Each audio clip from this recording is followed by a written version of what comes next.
right. Chewie, let's see what this piece of junk can do.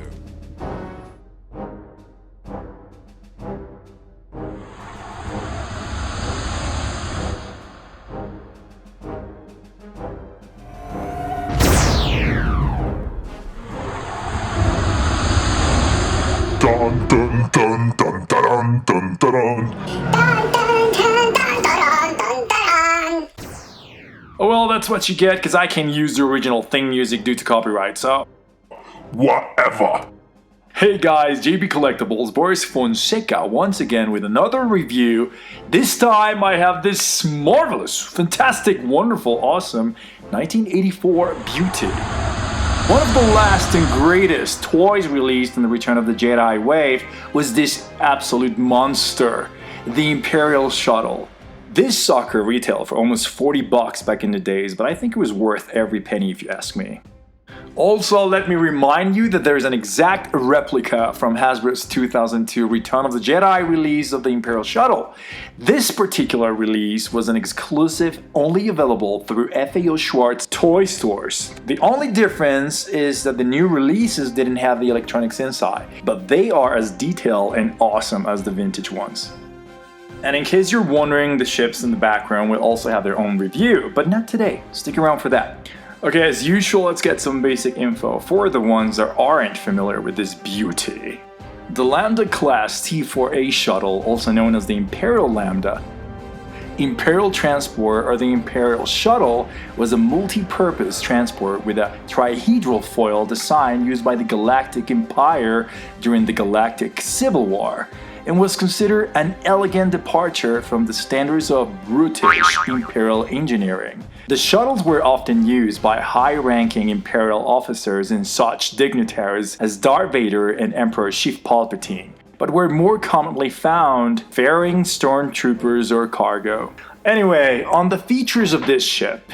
Let's start from the 1983 Kenner in-package catalog. You can see how to assemble it. This is just pure awesome if you ask me.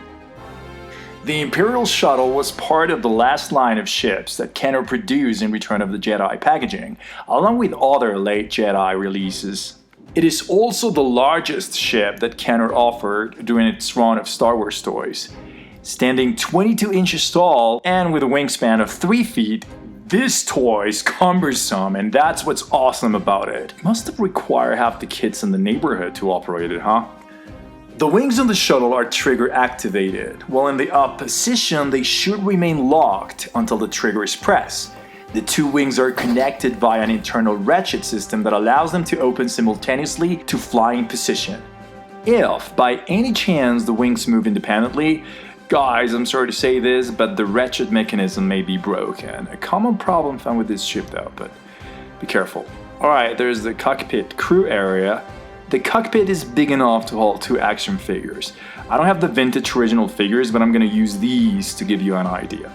My boy, I made Snoke. I have been every voice you have ever heard inside your head. You'll die first. Oh well, I've died before. The dark side of the Force is a pathway to many abilities some consider to be Unnatural. well, you got the point, kid. The tinted glass canopy swings up neatly to provide access, as you can see here. Note the double telescoping ramp just behind. That's awesome, huh? Takeoff is easy because you control the retractable rear landing gear. Best of all, the side of the vehicle pops off for easy access to the interior of the Imperial Shuttle. Look! Awesome. According to modeler/collector Martin Griffiths, I think is how you pronounce it, the Imperial Shuttle toy from Kenner is an excellent match for the original special effects model used by Industrial Light and Magic, which I think they were the ones that worked on the movie ships. They have the same features and proportions, whereas the equivalent commercial model kit differs. Furthermore, the toy and the special effects model appear to be the same absolute size, by subjective eyeball estimate, for what it's worth. In other words, people, apparently the original model used for the movie was lent to Kenner artists for duplication. Thus, this toy may be the most accurate, publicly accessible 3-dimensional reference to the shape of the Lambda class shuttle. Oh yeah. Alright, let's see some other features. The dorsal fin snaps on and off and must be removed if only the ship is to fit in the box once again, just in case you want to move or whatever. But that has got to be always a nerve-wracking thing to do. I mean, to snap off the wing, a 30-year-old plastic toy, vintage, I don't think so. I wouldn't do that if I were you. In the ship interior, you'll find nice decals or stickers, call it whatever, and pegs for your figure's feet. Look, awesome, huh? Now this is the rear view of the ship, showing yet another detachable area. The rear cannon piece in dark gray just above the engines. The piece with the engine stickers folds down to reveal the battery compartment powering the laser battle sounds feature. But well, mine is not working, and that's fine. I don't mind. I mean, no, I don't care. I own this vintage piece, and that's probably enough for me. Okay, alright, as shown in the box, the ship can be flown by holding the front landing spar. Once again, pulling the trigger on the spar allows the wings to fold down into flight position, and the rear twin landing gear pieces fold up into the body. Anyway, as with all things Star Wars, vintage is best, and I'm glad to have this one on my collection. Thanks again to Mr. Robert Carr from New York. Alright, let's sum it up. Rear landing gear retracts. The one in the front is a non-retractable handle. Wings fold down when trigger on handle is pressed. Opening canopy with room for 2 figures.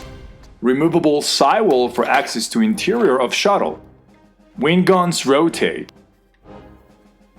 Ramp lowers and extends.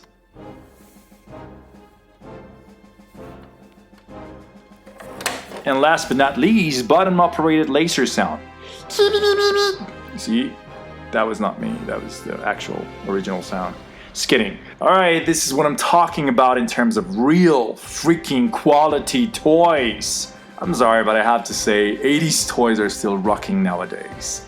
Nothing to do about it. Alright, that's it for today, folks. If you'd like to subscribe, you'll be definitely the first one to be notified. Well, that right. Stick around, guys. Thanks for watching. Until next time.